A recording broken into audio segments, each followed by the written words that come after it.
JEE पे या NEET पे पूरे फोकस करें। जो बोर्ड एग्जाम देंगे 10th बोर्ड एग्जाम्स, उनके लिए कुछ तुम आईआईटी से पढ़े, best colleges in India. Coaching क्या करता है ना, बस बात दिखाता है, हेल्प करता है, पुश देता है। बोर्ड के लिए पढ़ना नहीं, तुम अपने लिए पढ़ रहे हो, मार्क्स के लिए पढ़ रहे हो। Hello everyone, this is Amit and you are watching study with Amit.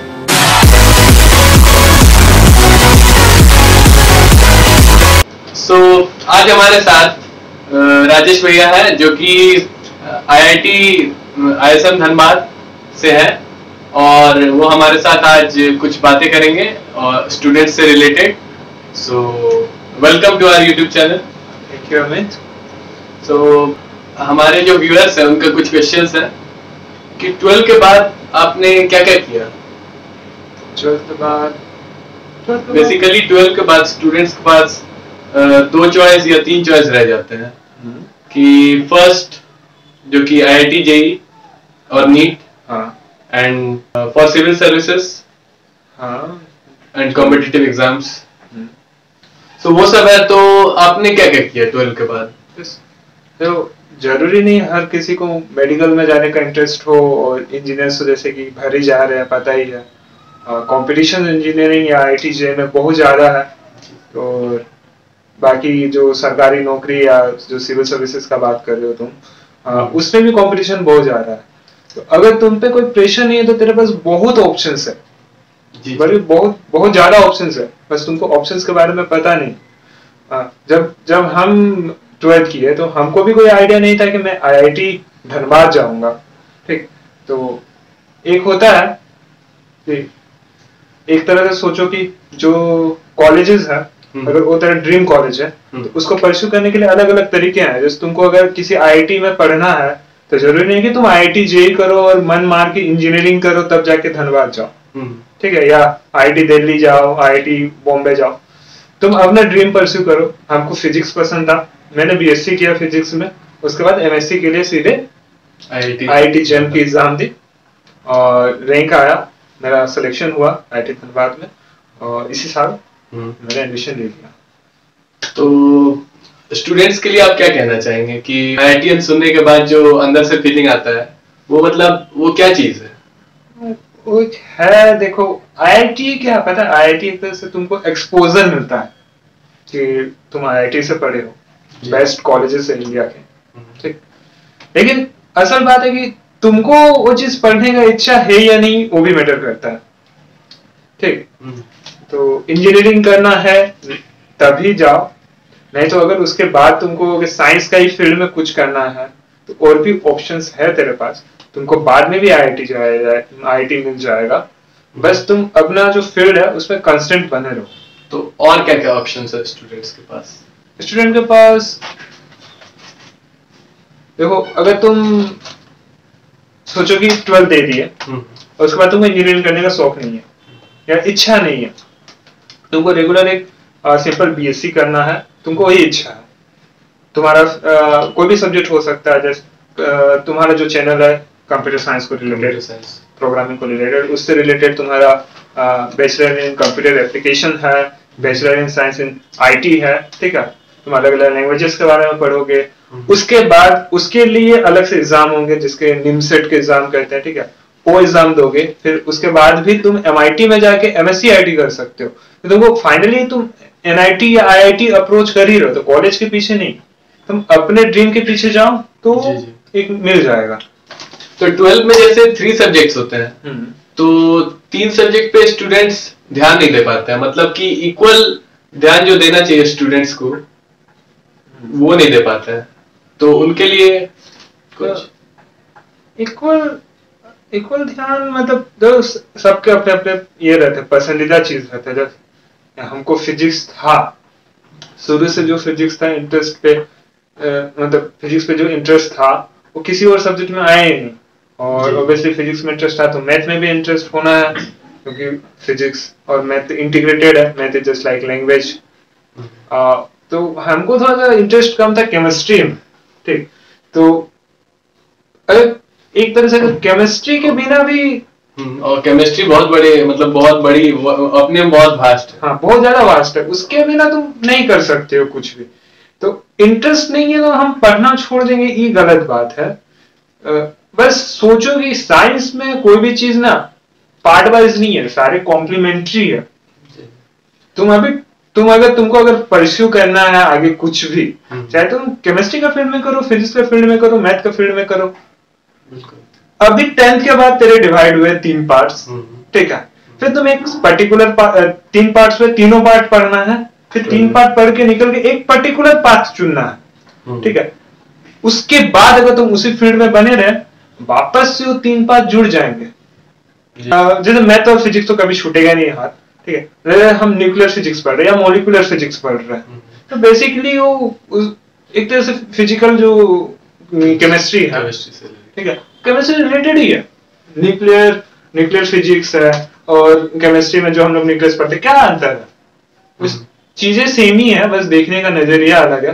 तो एक नहीं बोलते हैं कि if you draw wisdom from a single place you become rigid, इसलिए अलग अलग जगह से थोड़ा सा नॉलेज लो, लेकिन सब में हल्का हल्का ध्यान दो और कंप्लीट करो। एक टाइम आएगा कि तुमको एक ही चीज पे फोकस करना रहेगा, उस समय उसी चीज पे दो। लेकिन अगर तुमको मतलब ये हो रहा है कि एग्जाम में जरूरत है उस पर ध्यान देने का, तो उस पर भी दो, ऐसा नहीं कि छोड़ दो।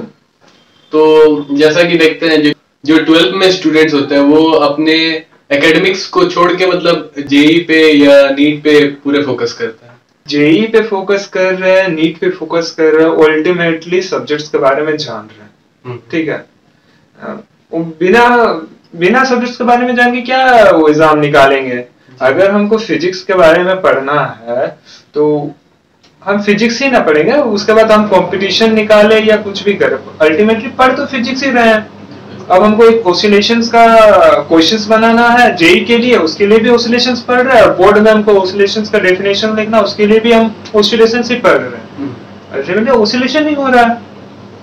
तो उसी तरह मैकेनिक्स के क्वेश्चन बनाओ, बल्कि जो ज्यादा फोकस होता है आईआईटी जेई या नीट में, अगर उनको इंटरेस्टेड है तो वो बेस्ट वे रहता है किसी भी चीज को समझने का, क्वेश्चन बनाना। और तुम आईआईटी जेई का प्रिपरेशन में क्या कर रहे हो? क्वेश्चन बना रहे हो।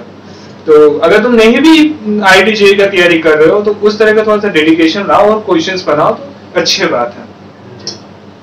तो 12 की बात हुई, तो अब जैसे कि स्टूडेंट्स जो बोर्ड एग्जाम देंगे, 10th बोर्ड एग्जाम्स, उनके लिए कुछ, क्योंकि अब लास्ट 3 मंथ्स लेफ्ट है, क्योंकि उन्हें अब यही 3 मंथ्स में जो करना है वो करना होगा, क्योंकि 10th में उतने डेडिकेशन नहीं होता है स्टूडेंट्स में, तो वो लास्ट मोमेंट का वेट करते हैं।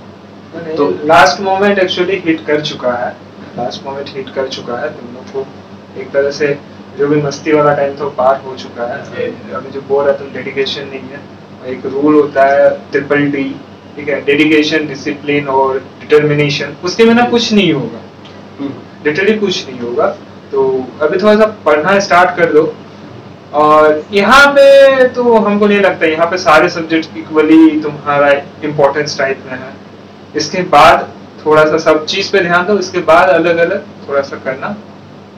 अभी पढ़ना स्टार्ट कर दो, अभी पढ़ना। और लास्ट मोमेंट में 10 इयर्स बहुत काम आते हैं। 10 इयर्स सॉल्व करना बहुत इंपॉर्टेंट है स्टूडेंट्स। 10 इयर्स एक तरह से ना तुम जो जान रहे हो उस चीज का वो कितना अच्छे से रिफाइन कर सकते हो।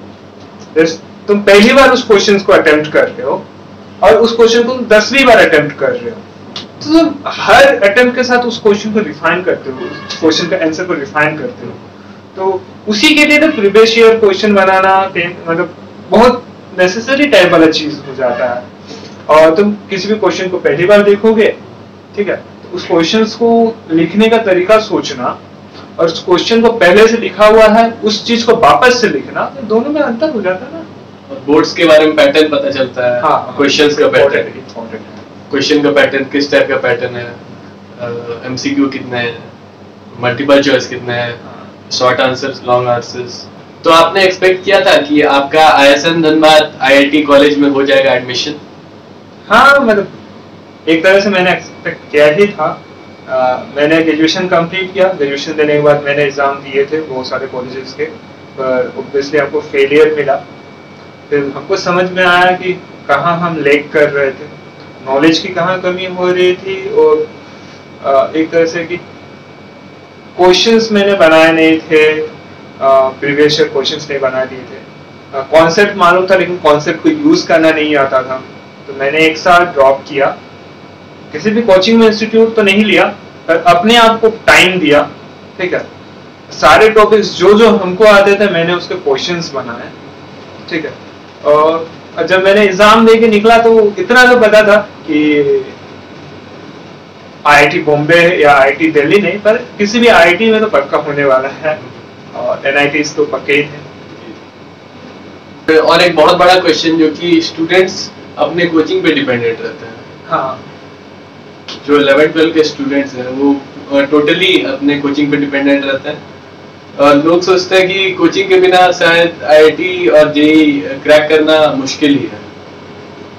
नहीं, मतलब देखो कोचिंग क्या करता है ना, बस बात दिखाता है, हेल्प करता है, पुश देता है, बाकी सफर तय करना आप ही को। हाँ, बहुत किसी के लिए कोचिंग जरूरी होते हैं, ठीक है, कि उसको नॉलेज नहीं है या उसको पता नहीं कि करना क्या, तो कोचिंग उस समय बहुत ज्यादा हेल्प करते हैं। कोचिंग ऐसे नहीं कि बुरे होते हैं, कोचिंग बहुत ज्यादा हेल्प होते हैं। क्यों कोचिंग से बच्चे नहीं करते हैं? इसीलिए नहीं करते क्योंकि वो लोग बात दिखाते हैं, उन लोगों को पता रहता है कि किस तरह का क्वेश्चंस बनाओगे तो आएगा, किस तरह के बच्चे पे किस तरह का चैप्टर पे काम करना है, तो कोचिंग हेल्प करता है, ठीक। पर ये नहीं कि आप कोचिंग में डिपेंडेंट हो जाओ, कोचिंग में मैंने ये चैप्टर पढ़ लिया, इससे आगे मैं नहीं पढ़ूंगा, आपका सेल्फ डेवलपमेंट उससे नहीं होगा, ठीक है। और वो मेन रहता है, समझे? किसी भी स्टूडेंट्स के लिए कोचिंग मेन है। अगर आप कोचिंग प्रिफर कर पाते हैं तो कोचिंग कीजिए, बढ़िया बात है, लेकिन वो जो सेल्फ डेवलपमेंट होता है वो अपना है, वो कोचिंग उसमें कुछ नहीं कर सकता है, ठीक है। कोचिंग बस आपको एक पुश देगा, एक फोर्स देगा आगे बढ़ने के लिए, ठीक है। तो आपका जो सिलेक्शन हुआ आईएसएम धनबाद में, तो आपने किसी कोचिंग का सहारा लिया? नहीं, मैंने कोचिंग का सहारा तो नहीं लिया, तो लेकिन बहुत सारे कोचिंग्स के मैंने टेस्ट सीरीज लिखे थे, करियर रिलीवर के लिखे थे, और भी थे, तो टेस्ट सीरीज हेल्प करते हैं क्वेश्चन पैटर्न जानने में। तो आपने प्रिपरेशन शुरू कब से किया? प्रिपरेशन जस्ट रिजल्ट आया, सारे कॉलेजेस के एडमिशंस खत्म हुए 2018 में, ठीक है, अगस्त तक आ गया। मैं भी एमएससी के लिए एडमिशन लेने ही वाला था, बस फील आया कि मैं कर क्या रहा हूँ। एक पता ना कि हमको फिजिक्स के बारे में अगर पढ़ना है तो फिर मैं अपने इस कंफर्ट जोन में रह के क्या सीखूंगा। कंफर्ट जोन से बाहर निकलो, कंफर्ट जोन से बाहर निकलो, एक अच्छे प्लेस पे अगर तुम बिलोंग करते तो वहां जाओ और वहां जाके और करो ताकि तुम और अच्छे जगह तक पहुंचो। तो अपने कंफर्ट जोन से जो बाहर है, बाहर निकलना, एक स्टूडेंट्स को एक्सपोजर मिलता है वर्ल्ड से, जो कि पूरे दुनिया में क्या हो रहा है। हाँ, तो बहुत जरूरी बात है एक्सपोजर, जो वर्ल्ड से एक्सपोजर है ना, मैं वर्ल्ड का लेवल क्या है, स्टूडेंट्स किस लेवल पे पढ़ाई कर रहे हैं, और हम मतलब खुद का लेवल पता चलता है हमें। तुम किसी भी फील्ड में पढ़ रहे हो, ठीक है, जैसे तुम आईआईटी जेईई का पढ़ रहे हो और तुम अपना ही एरिया में बहुत अच्छा मार्क्स लाते हो। आप लोगों ने कोटा फैक्ट्री देखा या नहीं देखा मुझे नहीं पता, पर एक बहुत ही ब्यूटीफुल सीरीज है, उसमें एक डायलॉग है, if you are topper in your class you are not belong in this class, ठीक है। मतलब इसी तरह है, तो अगर आप अपने कंफर्ट जोन में रहेंगे और अपने कंफर्ट जोन के किंग रहेंगे, ठीक है, वहां आप सबसे ज्यादा है, आपके आसपास आपके दोस्त हैं जो सबसे ज्यादा पढ़ने वाले हैं, ठीक है, तो आपको हमेशा एक फील आएगा कि नहीं मैं तो जानता हूँ, ठीक है, इनके नहीं आया मैं जानता हूँ। लेकिन आप अगर उससे बाहर निकलिएगा तो आपसे ज्यादा कोई है, ऑब्वियस बात है, आपसे ज्यादा कोई है, ठीक है। तो वही है कि आपको एक्सपोजर चाहिए, निकलो बाहर, वर्ल्ड से एक्सपोजर करो, अपना वैल्यू देखो, फिर और मेहनत करो। यही तो एक बात, बहुत बड़ी बात आ जाती है स्टूडेंट्स के लिए कि टाइम मैनेजमेंट। तो पढ़ाई के लिए टाइम निकालना बहुत जरूरी है स्टूडेंट्स के लिए। मेरे हिसाब से ना टाइम 3 स्लॉट में बांटनी है, ठीक है। मेरी मेनली 4 स्लॉट्स थी। पहला स्लॉट था, ठीक है, पढ़ाई, दूसरा स्लॉट था खाना और फैमिली के लिए, तीसरा स्लॉट था जरूरी है, अगर आपको स्पोर्ट्स पसंद है या कोई एक्स्ट्रा करिकुलर एक्टिविटी है उस पर टाइम देना। और चौथा कि मैं मेनली अपने रूम में रह के पढ़ता था, बाहर नहीं निकलता था। तो एक है कि दुनिया से कट जाना एक अलग हो जाता है, हमको कभी पसंद नहीं है, हम सोशल टाइप के इंसान है, तो थोड़ा सा बातचीत करना मेरा यही 4 स्लॉट था। लेकिन मेनली जो टाइम रहेगा ना दिन के जो 8 घंटे या 9 घंटे वो आप पढ़ाई में दो, सिंपल सा बात है। बाकी टाइम में स्लॉट दो, इसलिए कि तुम कंप्लीटली हर चीज को खत्म कर दे रहे हो। तुम अपना एक्स्ट्रा करिकुलर एक्टिविटी क्रिकेट, जैसे तुमको क्रिकेट पसंद है, तुमको हेल्प करेंगे वो पढ़ने में, तुमको सेटिस्फेक्शन मिलेगा पढ़ने में क्रिकेट खेलने के बाद, तो जरूरी है। लेकिन जो मेन टाइम है, मैक्सिमम टाइम है, जितना ज्यादा मैक्सिमम टाइम स्टडी को दे सकते हो उतना दो, बेस्ट रहता है। 12th में जो स्टूडेंट्स है वो फिजिक्स केमिस्ट्री मैथ्स के लिए कैसे टाइम निकाल पाएंगे? बहुत बड़ा चीज है ये तीनों। हाँ, तो फिजिक्स केमिस्ट्री मैथ, किसी को फिजिक्स पसंद होगा, किसी को मैथ पसंद होगा, किसी को केमिस्ट्री पसंद होगा, और किसी को बायो भी पसंद होगा जो नेक्स्ट की तैयारी कर रहे हैं, ठीक है। टाइम निकालने का मतलब कि करना है, सभी चीज करना है, एक तरह से छोड़ नहीं सकते हो, चाहे बोर्ड के लिए हो, जेई के लिए हो। और जेई के लिए नहीं बोल सकते, जेई के लिए तुम चीजें बहुत चीज के लिए छोड़ सकते हो। कंपटीशन में क्या रहता है ना, तुम एक पर्टिकुलर मार्क्स लाने हैं, जो तो हर साल बच्चे ला रहे हैं कि इतने बच्चे पर कितने परसेंट अगर मार्क्स लाते हैं तो बच्चे निकल जाते हैं, ठीक है। कंपटीशन क्रैक करने के लिए तुम चीजें छोड़ सकते हो, लेकिन तुम अगर अपने बोर्ड की तैयारी के लिए कर रहे हो तो चीजें छोड़ना थोड़ा सा डेलिकेट इशू हो जाता है, ठीक। बोर्ड के लिए कोई कंपटीशन नहीं है, बोर्ड के लिए पढ़ना में तो अपने लिए पढ़ रहे हो, मार्क्स के लिए पढ़ रहे हो, ठीक है। तो मार्क्स के लिए तो पढ़ना ही नहीं चाहिए, अपने लिए पढ़ रहे हो। तो उस समय चीजें ड्रॉप करके कोई ये नहीं है, तुम फिर जिंदगी भर एक रह जाएगा कि बाद में अगर उस चीज को परस्यू कर, तो मैंने वो पढ़ा नहीं था उस समय पे, ठीक है, मैंने उस चीज पे ध्यान नहीं दिया था, रिग्रेट फीलिंग है। आप कंपटीशन के लिए कर रहे हो तो हाँ चलो मेरा आ गया मार्क्स, वो बिना पढ़े भी वो मार्क्स आ गया, ठीक है। लेकिन बाद में आपका मार्क्स आ गया, आप वहाँ एडमिशन ले लिया, बाद में जब उस चीज की जरूरत पड़ेगी तो आपको लगेगा कि मैंने तो पहले पढ़ा नहीं था। और बाकी जो बच्चे आपके सराउंड में रहेंगे जो उसी कंपटीशन में पास करके आए हैं और पढ़े होंगे, उनको आप देखेंगे कि नहीं वो कंफर्टेबल है उस सब्जेक्ट के साथ, उनके पास नॉलेज है उस चीज।